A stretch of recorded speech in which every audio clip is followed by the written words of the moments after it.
The words came like a dagger to my heart, sharp and merciless. Mom. I think it's better if you don't come. You just make things awkward. I froze, the phone pressed against my ear, my breath caught in my throat. Surely, I had misheard him.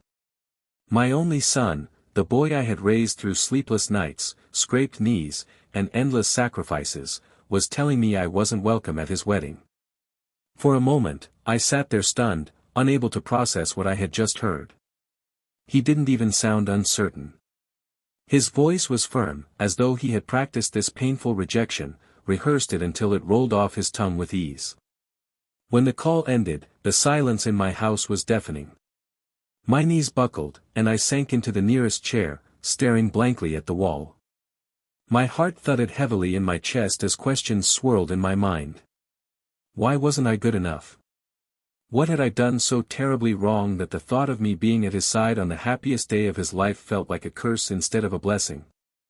I thought back to the countless sacrifices I had made, the promotions I turned down to be home for him, the long hours I worked to keep food on the table, the way I scraped together money for his college tuition so he wouldn't start life in debt. Had all of that meant nothing? As the days passed, the reality became harder to hide. Friends asked what I planned to wear to the ceremony, what gift I was preparing, whether I was excited to meet my daughter-in-law's family. I smiled through the pain, lying through my teeth, claiming I was keeping things a surprise. The truth was unbearable. The truth was that I wasn't invited at all. My evenings were spent staring at old photographs, his first steps, his graduation day, the smile he used to give me when he spotted me in the crowd cheering for him. I would trace my fingers over his childhood pictures and whisper into the empty room, where did I go wrong? When did I stop being enough? One night, after hours of silent tears, something inside me shifted. The grief didn't disappear, but it transformed. If my son believed my presence would only cause discomfort, then I wouldn't force my way into his celebration. I wouldn't show up uninvited. But that didn't mean I would sit idly by and let bitterness consume me. No, I would do something unexpected. Something that showed him that while his rejection broke me, my love for him remained unshaken. Quietly, I made my own plans. Over the years, through careful saving and sacrifice, I had managed to build a small nest egg. It wasn't much, but it was enough to change a life. I reached out to his fiancée, not to argue or demand a seat at the wedding, but to offer a gift from my heart. To my surprise, she agreed to meet. She was nothing like I had imagined in my darker moments. She was soft-spoken, polite, and visibly nervous as she sat across from me at a quiet cafe. My hands trembled as I pushed an envelope toward her. I know I wasn't invited, I said gently, my voice barely above a whisper. I don't want to make things harder for you or for him. But I do want to give you both a blessing. Inside the envelope were documents she didn't expect, the deed to a modest but charming little house, paid in full. It wasn't a mansion, but it was theirs, a place to start their marriage without debt or worry. Her eyes widened as she opened the papers, and tears welled up in her eyes. I don't know what to say, she stammered, her voice cracking. Say nothing, I whispered, forcing a smile even as tears blurred my vision. Just take care of each other. That's all I ask.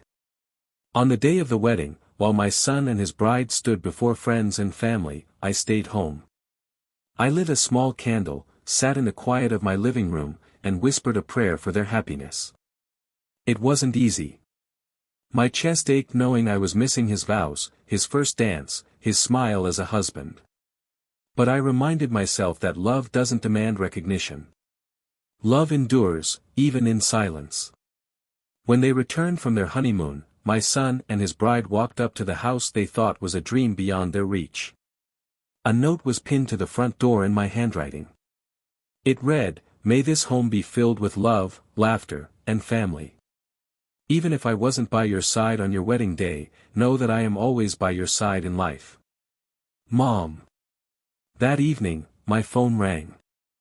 I almost didn't answer, afraid of hearing more rejection. But when I picked up, I was met with my son's broken voice. Mom. I don't deserve this. I don't deserve you. I could hear the tears in his throat, each word laced with guilt and regret. My own tears fell freely as I listened to him sob. No one's perfect, I whispered back, steadying my voice as best I could. But you'll always be my son. And no matter what, I'll always be your mother. There was silence, followed by a sound I thought I might never hear again, the soft, childlike tone of my son's voice. Mom, I'm sorry. For everything. Can you come over tomorrow? I need to see you. When I walked through the door the next day, he didn't say a word. He simply pulled me into his arms, holding me tighter than he had in years. And in that embrace, all the pain, all the rejection, all the lonely nights, they melted away. He finally understood. My love was not a burden. It was the very foundation of his life. Final message. This story isn't about revenge. It isn't about proving a point. It's about the quiet strength of love, the kind that doesn't vanish when it's rejected. Sometimes the greatest power lies in grace, in choosing love over bitterness, in showing through action what words could never capture. Because in the end, love, true, unconditional love, always finds its way home.